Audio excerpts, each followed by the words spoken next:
आज जरा आपण आपल्याच भावना ओळखूया. त्यासाठी काय कराल?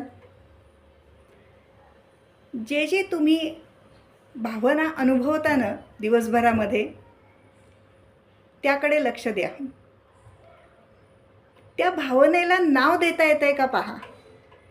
म्हणजे मला आनंद झाला का, मला हर्ष वाटला का, मला नेमका मोह निर्माण झाला का, आकर्षण वाटतंय का, मला संताप आला का, मला क्रोध आला. जरा बघा, त्या त्या भावनांना नाव देण्याचा प्रयत्न करा.